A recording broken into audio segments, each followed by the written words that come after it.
Some days feel like carrying the weight of the world with no place to set it down. You're not lazy, you're not broken, you're simply disconnected from yourself, from your purpose, from your power. And that disconnection has a solution. If you've been feeling emotionally drained, mentally stuck, or spiritually numb, you're not alone. In fact, more people than you think walk through life feeling hollow behind the smile. And that inner emptiness, it's not a flaw, it's a message. A signal to slow down, to listen. Stoic philosophy teaches us something radically simple. You don't control everything that happens, but you do control how you respond. And when life feels too heavy to bear, your response is everything. This video is not about hyping you up. It's about waking you up to a strength that's quiet, steady, and always within reach. We're going to unpack what emotional fatigue really means, how to reset your mental energy, and why the Stoic mindset can help you stop chasing peace and start building it from within. If you've ever whispered to yourself, "I just can't do this anymore," stay with me. By the end of this, you'll have not just hope, but a way forward. So pause for a moment, breathe, and let's begin. If this resonates with you, hit the like button and subscribe to the channel, because someone out there needs this as much as you do. 1. Emotional emptiness is a signal, not a defect. You wake up, but the world feels dim. You go through the motions, emails, meetings, errands, but deep down there's a dull echo, like something inside has gone quiet.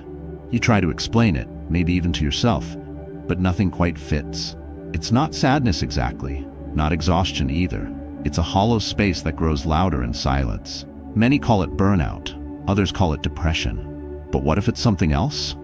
What if this emptiness is not a malfunction, but a message? In a world that rewards constant output, nonstop momentum, and polished perfection, we've forgotten the weight of stillness. We confuse numbness with weakness. But numbness is not weakness. It's overload. It's your mind saying, "I can't hear myself anymore." And for many, that's exactly what emotional emptiness is. The result of chasing everything outside while neglecting what's within. It doesn't begin with tragedy. Often, it begins with subtle disconnection, a slow drift from the things that once made you feel alive. The job you were proud of becomes mechanical. The people around you feel distant even when they're near. The excitement that used to spark now barely flickers. And yet, society insists you keep going. Post a photo, smile through the noise, achieve more, hustle harder, as if performance can replace presence. The truth is, most people are running from silence. They're afraid that stopping will expose what they've been avoiding. But silence is not the enemy. In Stoic thought, silence is clarity. It's the space where truth lives. Marcus Aurelius once wrote, "The soul becomes dyed with the color of its thoughts." When your inner world is cluttered with expectations, comparisons, and noise, you lose touch with the real you. What you're feeling, this sense of loss, is not failure. It's feedback. It's your deeper self trying to be heard. The modern world doesn't teach us how to listen inward. It teaches us to accumulate, to chase validation, status, and distraction. But emptiness can't be filled by more. You can scroll endlessly, binge watch for hours, even succeed wildly in your career, and still feel nothing. Because what you crave isn't quantity, it's connection, it's alignment. Take Mark, a man in his late 40s. Respected manager, father of 3, great salary, good health. On the surface, life looked full, but each night after the house went quiet, he sat alone with a strange ache in his chest. Nothing had gone wrong, and that's what made it worse. Why do I feel this way when I have everything? He wondered, until one night he left his phone, stepped outside, and just walked. No destination, just him, the cold air, and a question he hadn't asked in years. What part of me have I been ignoring? That question didn't change his life overnight, but it opened the door. Slowly, Mark made time for small things. Morning journaling, short walks without music, 5 minutes of silence after work. Not to be productive, just to feel present. And gradually the heaviness began to lift, not because he fixed anything, but because he remembered how to listen. You don't have to escape your life to feel whole again. You only need to return to it with attention. That's what the Stoics understood. Life doesn't need to be more exciting or easier. It needs to be more real. And that starts by pausing the race and asking yourself, what am I running from? Here's something to try tonight. After you brush your teeth, turn off your phone. Sit in stillness for 2 minutes. Don't fix anything. Don't analyze. Just sit and breathe. If discomfort rises, let it. If emotion surfaces, welcome it. The goal is not control, it's awareness. Because awareness is where reconnection begins. That quiet ache you carry is not proof that you're broken. It's proof that something within you still longs to be alive. And that longing, that's the most honest part of you. Don't silence it. Don't outrun it. Let it lead you home. 2. Resilience begins where comfort ends. Strength doesn't always look like clenched fists or loud victories. Sometimes it shows up as the quiet act of rising, again, after another night of doubt, after another day that didn't go as planned. And when life feels like a series of losses stitched together, the most radical thing you can do is not give up. That's resilience. Not perfection, not relentless positivity, just showing up with what you have, however small it feels. We often think resilience is a personality trait, something some people are born with. But resilience is not inherited. It's cultivated.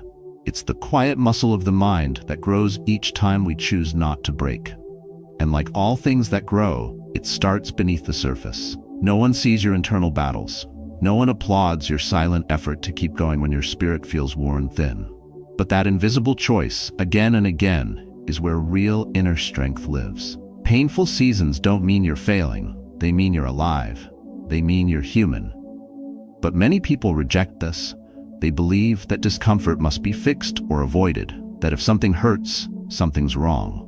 So they reach for distractions, blame their circumstances, or retreat from the world. But avoidance is not peace, it's a postponement. And the longer we postpone facing what's real, the heavier it becomes. The Stoics understood this deeply. They didn't see pain as an interruption of life. They saw it as part of life's fabric. Epictetus reminded us, difficulties are things that show a person what they are. In other words, hardship doesn't diminish you, it reveals you, but only if you stay present long enough to face it honestly. When things fall apart, our first instinct is often to patch them quickly, to search for control. But what if you didn't need to fix the chaos right away? What if your only job was to remain grounded, to let the dust settle before you react? In the modern world, where everything urges immediacy, this feels counterintuitive. But slowing down isn't weakness, it's a strategy.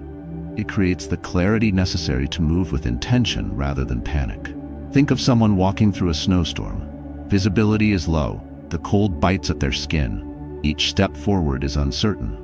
But stopping completely means freezing, and sprinting means collapsing too soon. So they do the only thing that makes sense. They walk slowly, one deliberate step at a time. Resilience isn't about speed, it's about steadiness. David, a construction worker in his early 50s, faced a year he never saw coming. Laid off during a company restructuring, separated from his wife, struggling to connect with his grown children. He said the hardest part wasn't losing those things, it was waking up with no map, no clear next step.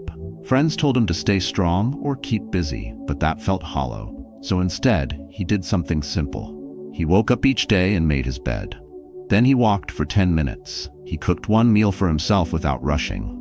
He read one page of a book he'd started years ago, not because these acts were impressive, but because they were anchors.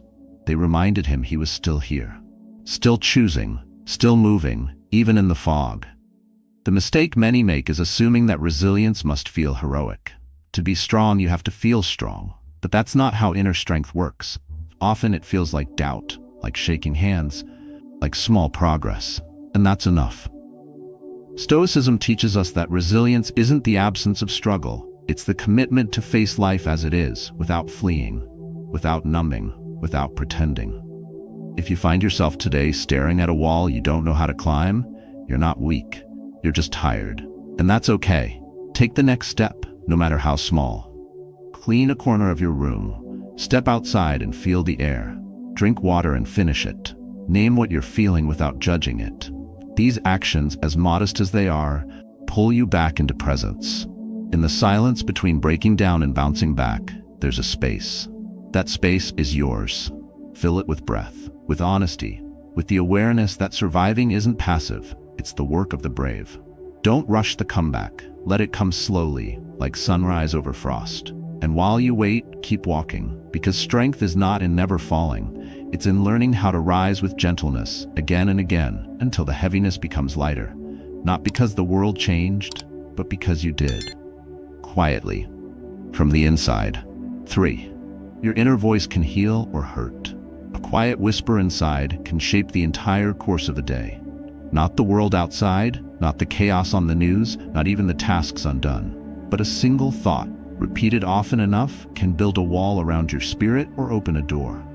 That voice within, the one that no one hears but you, carries more weight than you realize.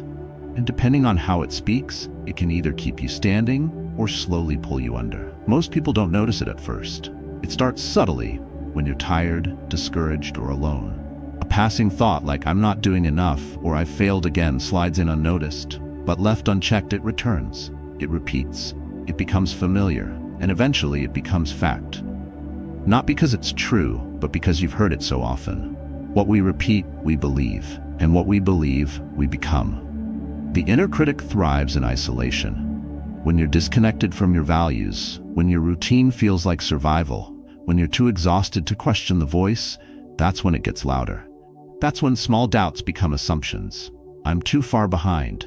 No one understands. I'm wasting my time. These aren't insights. They're loops. And the longer they run, the more they drain your emotional energy. Stoic philosophy reminds us that we don't suffer because of events themselves, but because of how we interpret them. Epictetus wrote, "Men are disturbed not by things, but by the views which they take of them." In other words, the story you tell yourself is more powerful than the situation you face. And your thoughts? They are not facts. They are frames. You can change them. This doesn't mean forcing fake positivity. Stoicism doesn't ask you to chant affirmations in the mirror or deny pain. It invites you to question the voice that speaks when you're most vulnerable. To ask, is this thought useful? Is it true? Would I say this to someone I love? If the answer is no, it doesn't belong inside you. Take Alex, a 42-year-old who had spent years building his business only to watch it dissolve in a matter of months during a downturn. He didn't just lose clients, he lost confidence. Every morning, he woke up with that voice saying, "You're a failure. You've let everyone down." And the worst part was, he didn't even argue back. It felt too real, too loud. One day, instead of reaching for his phone or opening emails, he sat quietly with a notebook. He wrote down every thought that had been circling in his mind. Just 5 minutes. He didn't edit. He didn't try to sound wise. He simply named the noise. And when he read it back, something shifted. Half of those thoughts weren't rational. They were fearful, ashamed, and fatigued speaking. So he tried something different. For each thought, he wrote one more that was kinder, still honest, but less punishing. "I failed" became "I'm learning how to start again." "No one believes in me" became "some haven't, but that doesn't mean I can't." This wasn't therapy, it wasn't magic. But it gave him space. A pause between thought and reaction. A moment to breathe before judgment rushed in. That's what Stoicism offers. Not empty slogans, but the power to pause, to observe, to choose. That power begins with awareness. The most common mistake people make is thinking their thoughts define them. That if you think something dark, it must mean something about who you are. But thoughts are not identity. They're weather. They pass through. And when you train your mind to notice them without attachment, you stop becoming the storm. You become the sky it moves through. This week, find one moment, perhaps in the evening when things go quiet, and sit for 3 minutes with your thoughts. No distractions. Just listen. When something unkind arises, don't react. Just name it. Self-doubt, guilt, regret.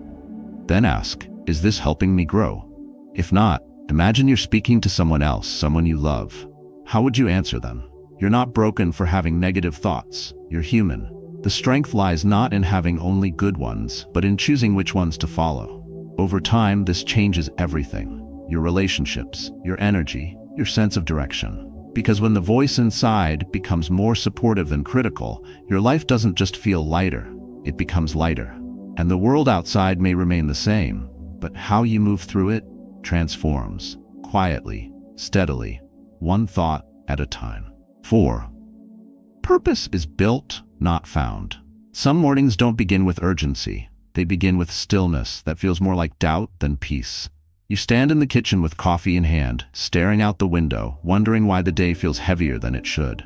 The to-do list is full, the house is quiet, and yet, something inside you hesitates. It's not about procrastination, it's something deeper. A quiet question that doesn't always find words. What's the point of all this? That question isn't a weakness. It's wisdom knocking. In a world obsessed with clarity, we're told that purpose should be bold and certain, that it should drive us out of bed like a mission. But purpose isn't always a lightning strike. Often, it's a slow ember. It's not something you find like treasure, it's something you create by showing up, even when the meaning isn't obvious. And the truth is, waiting to feel purposeful before acting often leads to stagnation, not revelation. We're sold this image of purpose as grand and singular, something heroic, a career that changes the world, a passion so strong it sets fire to everything in its path. But most lives don't work that way. Most meaning is made in silence, in the unrecorded, unseen, often repetitive acts of care, presence, and effort. Not in shouting, but in staying. The Stoics never romanticized destiny, they grounded it. Marcus Aurelius wrote, "Don't waste time arguing about what a good man should be one." That line alone dismantles the myth that purpose is something to chase. It suggests something else, that purpose is not an idea, it's a practice. Instead of asking, "What am I here for?" try asking, "What can I contribute today that aligns with my values?" The answer may not be glamorous, it may not be exciting, but it will be real. For David, a 59-year-old electrician who had quietly worked the same job for decades, purpose never arrived with clarity. It arrived with consistency.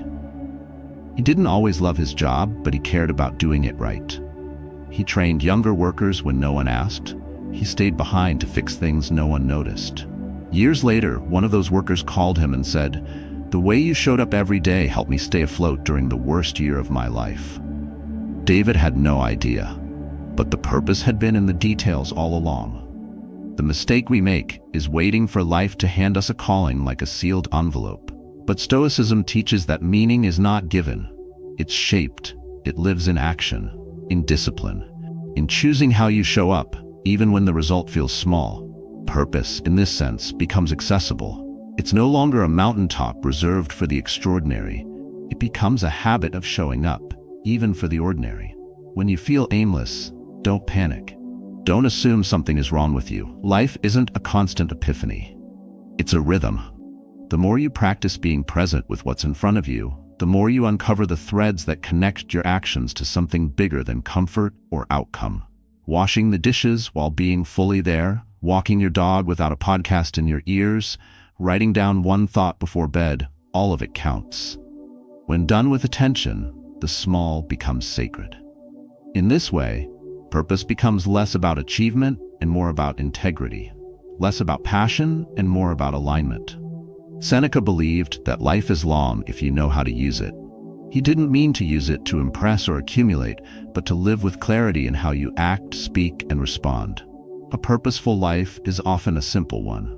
It just asks that you stop drifting. If the weight of meaninglessness is sitting on your chest, begin here. Pause. Take one deliberate breath. Ask yourself, not what your life purpose is, but what matters to you right now. Then do something, one small act that reflects that value. Whether it's writing a message to a friend you've ignored or spending 5 undistracted minutes in silence, that action is a vote toward purpose. You don't have to see the whole path.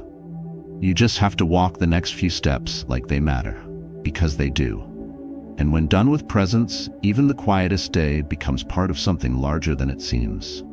Not because it looks impressive from the outside, but because it holds meaning on the inside. Purpose isn't out there waiting. It's already within reach, waiting for you to build it, breath by breath. 5. Pain is temporary. Perspective is powerful. Even the strongest minds can be clouded by pain when it lingers long enough. Not the kind that cuts suddenly, but the kind that stays, quiet and persistent. It seeps into daily moments, making everything heavier. And in those moments when clarity feels far away and the body tenses for no reason, it's easy to believe that something is deeply wrong with you. But what if pain wasn't a flaw? What if it was part of the natural process of realignment? Pain, whether physical or emotional, is often treated as something we must eliminate quickly. That's the cultural instinct. Take a pill, distract yourself, push through. Productivity becomes the mask we wear over suffering. But Stoic philosophy sees pain differently. It sees it not as something to conquer, but as something to understand. Pain isn't just discomfort, it's information. It points to friction. And friction means movement, change. When we feel overwhelmed by sadness, frustration, or fatigue, the default response is to resist, to label it as a weakness. But resistance often deepens the wound. Pain intensifies when we try to outpace it, like running on a sprained ankle. It doesn't heal because we're not allowing it the space to breathe. The Stoics never taught avoidance. They taught awareness. Marcus Aurelius once wrote, "If you are distressed by anything external, the pain is not due to the thing itself, but to your estimate of it. And this you have the power to revoke at any moment." That idea isn't about denial. It's about returning power to where it belongs, your interpretation. Because the truth is, much of what hurts isn't the event itself, but the weight we place upon it. The fear that it will never end. The thought that this feeling defines us. But all feelings are movements. They pass. And the space between their coming and going is where we get to choose how we respond. Think of Maya, 38, who experienced months of insomnia after losing her father. She wasn't just tired, she was drowning in restlessness. Every night, she'd lie in bed, dreading the dark.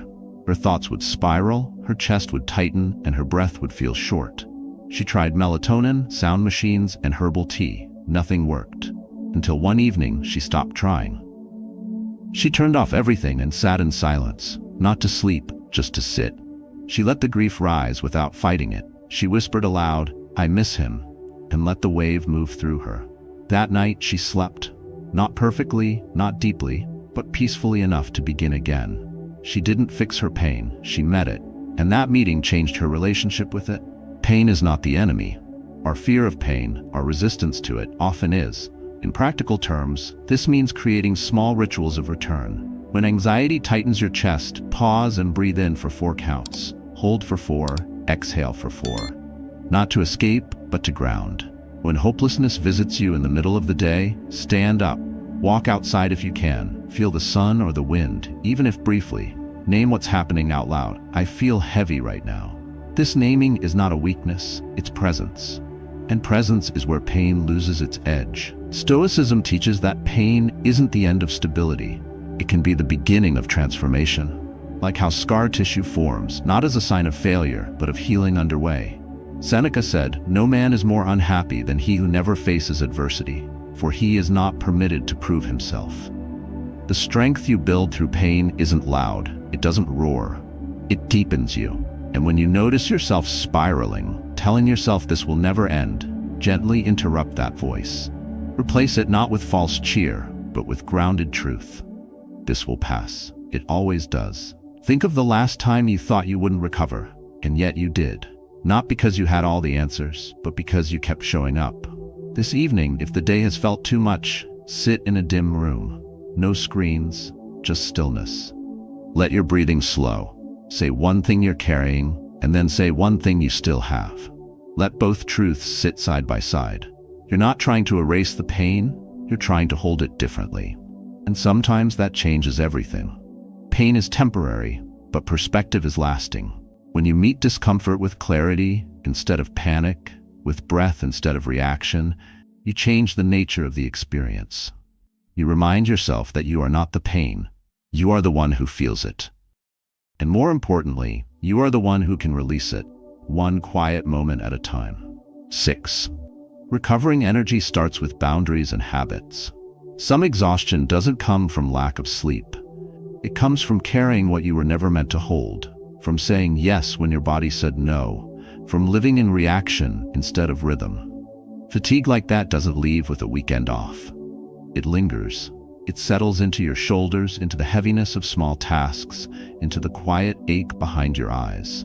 And in a world that worships productivity, this kind of depletion often goes unnoticed until it becomes unbearable. Real tiredness often hides behind noise. It's not just the physical tiredness of long hours. It's the emotional drain of overextending, of being always available, always proving, always giving more than you replenish. People don't burn out because they're weak. They burn out because they're constantly on fire, silently for too long. The culture of keep pushing makes rest feel like guilt. But the Stoics remind us, peace is a choice. And sometimes the wisest thing you can do is stop. Rest is not an escape.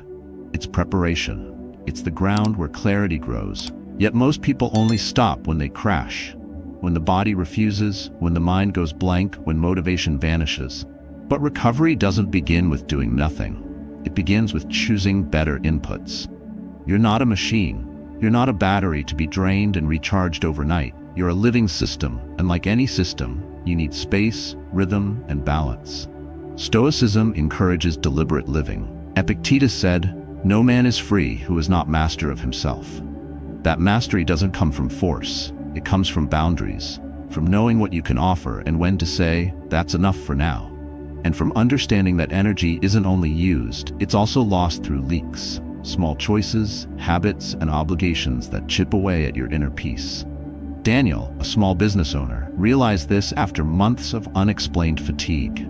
He was sleeping 8 hours, eating clean, and exercising. But each afternoon, he'd feel the fog roll in. His focus would vanish. He felt anxious even during rest.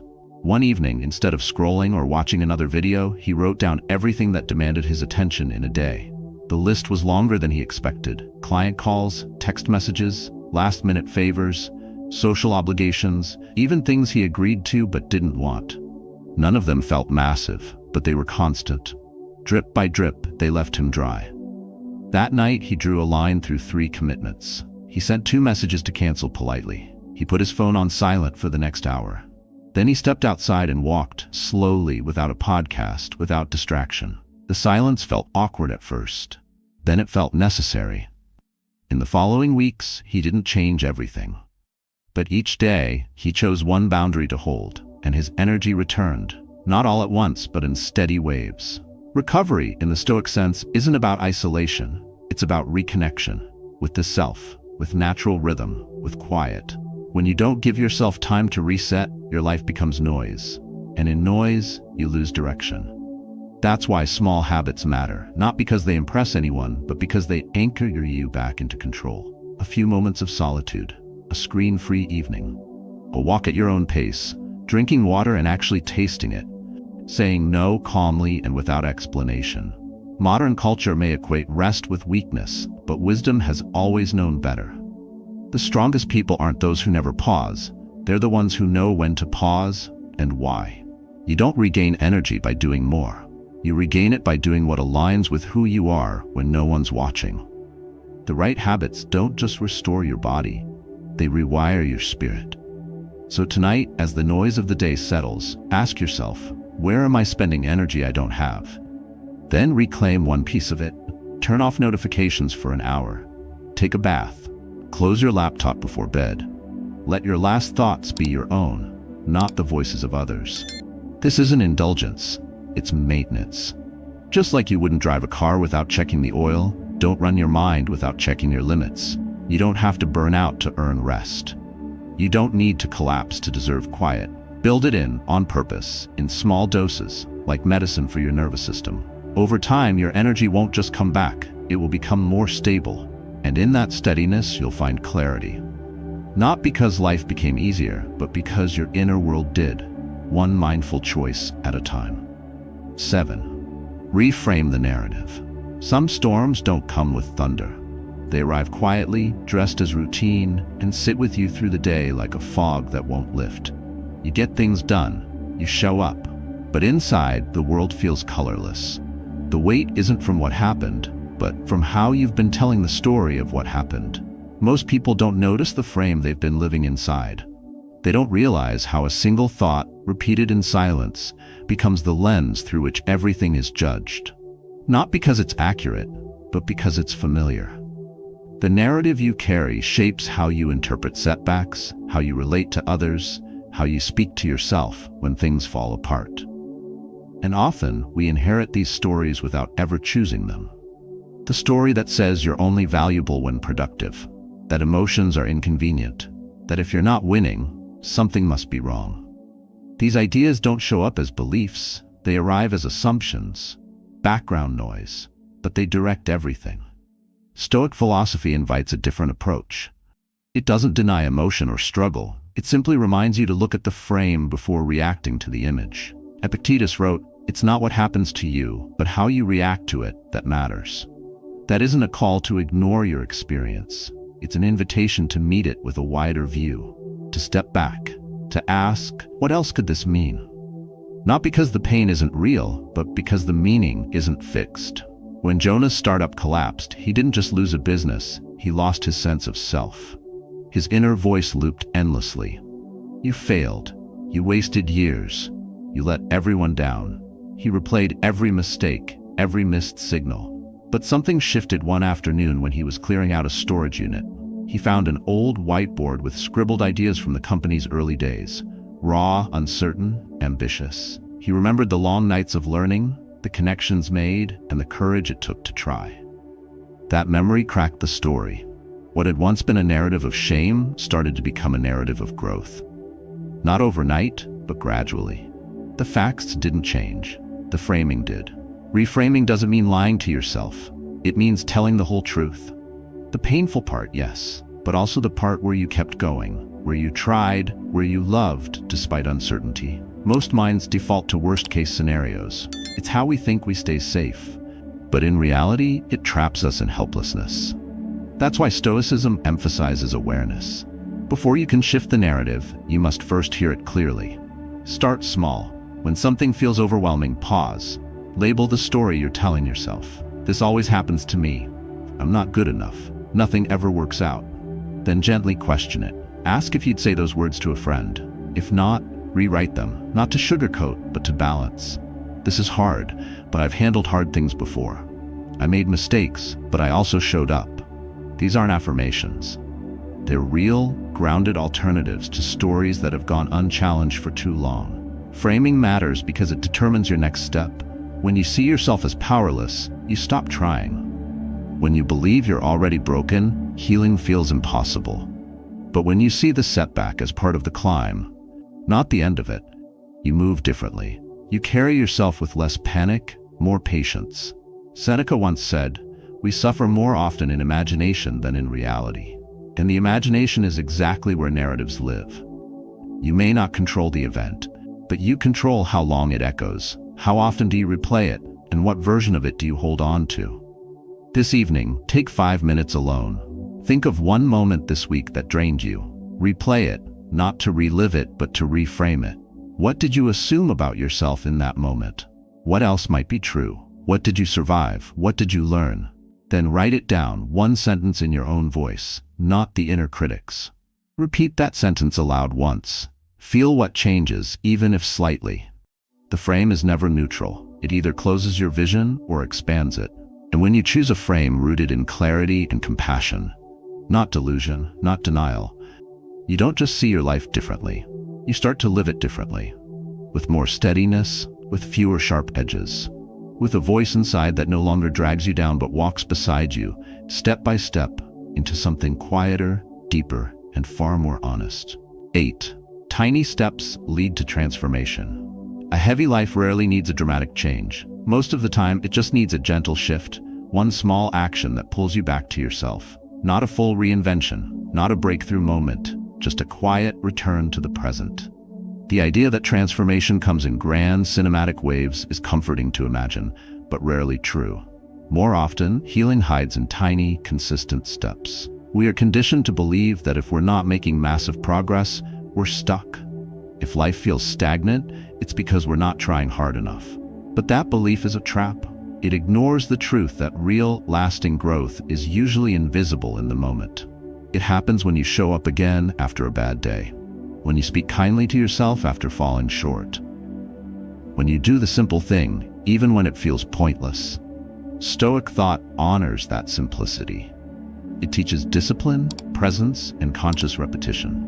Marcus Aurelius didn't tell us to chase constant change. He reminded us to be tolerant with others and strict with yourself. Not in punishment, but in devotion. devotion to showing up, to follow your path with clarity, not noise. And clarity often begins with something so small, it's easy to dismiss. When Lisa, a retired nurse, found herself overwhelmed by loneliness after her children moved away, she tried to distract herself with busy work, organizing closets, watching endless videos, and planning short trips. But the stillness always returned. It crept in during the quiet hours. One morning, instead of rushing into another task, she sat at the kitchen table and wrote one sentence: "I'm still here." The next day she wrote one more, then another. Over the weeks, her morning notes turned into reflections. Not profound, not poetic, but steady. And with that steadiness, she began to feel grounded again. Not because the loneliness vanished, but because she had created a small space for truth. Tiny steps are not small because of their size. They are small because of their scale. But their impact is often the most enduring. The mind resists them because they don't feel impressive, but the soul recognizes them as necessary. Walking for 10 minutes after dinner, making your bed in silence, drinking a glass of water without multitasking. Looking someone in the eye when you say thank you. These are not life-changing in isolation, but repeated daily, they rewire your rhythm, they reintroduce agency. Many people wait until they feel ready to change. They wait for motivation, for inspiration, for the spark to return. But readiness is not a feeling, it's a choice.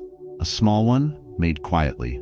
And that's what Stoicism quietly reminds us. You do not control how you feel each day, but you always control what you do next.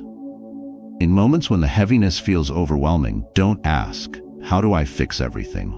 Instead ask, "What's the next right action I can take right now?" Then take it, no matter how small. That action doesn't need to be beautiful. It needs to be honest. If all you do today is get up, shower, and open a window, that's movement. If you sit on the edge of your bed and name one thing you're grateful for, that's a shift in energy. And once you start, even the smallest progress feels different than standing still. In a world built to overstimulate, slowing down can feel like defeat. But slowing down is not stopping. It's choosing presence over panic. It's choosing depth over distraction. It's reminding yourself that peace isn't found in doing more. It's found in doing what matters, and doing it consistently. So when your life feels stalled, when you can't see a way forward, pause. Don't map the whole path. Just ask, what can I do with this 1 hour? And let that be enough. The transformation you're hoping for might not come with fireworks. It might come with a soft exhale, a cup of warm tea, a walk in the cold, a phone call you've delayed, a habit you quietly return to without needing applause. This evening, let the final hour before sleep belong to you. Do something small and real. Write 3 words about how you feel. Light a candle. Fold clothes in silence. These aren't chores, they're rituals. They pull you back from the edge and remind you that you're not as lost as you think, that you don't need a new version of yourself. You just need to return to the one who's always been here, waiting beneath the noise. One simple, sacred step at a time. When life feels heavy, it is not always a sign of weakness. Sometimes it is a quiet invitation. A moment asking you to pause, to reflect, and to remember who you are beneath the noise. Throughout this journey, we've seen how emotional emptiness, fatigue, and confusion are not flaws, but signals. Signals that guide us back to what matters, to present, to awareness, to the still, steady strength that Stoic wisdom helps us uncover. You don't need to change everything overnight. What you need is daily consistency, small, deliberate actions that anchor you when the world feels uncertain. Whether it's reframing your thoughts, setting boundaries, sitting in silence, or simply taking a breath before reacting, each act becomes a step toward resilience. Stoicism reminds us that you don't control every storm, but you always control your response. The core lesson here is simple, yet transformative. Peace isn't found by doing more. It's found in how you meet each moment. When you shift your focus from results to rhythm, from chaos to clarity, you begin to live from the inside out. That's where emotional strength is built, not through perfection, but through practice. So tonight, choose one thing, one small practice that brings you back to center. Let it be quiet, let it be yours, and return to it each day as a gift to yourself. Now, I invite you to share your story below. What part of this video resonated with you most? What will you start practicing today? Your words might be the encouragement someone else needs to keep going. Let's continue building calm homes, clear minds, and centered lives, together, one mindful step at a time.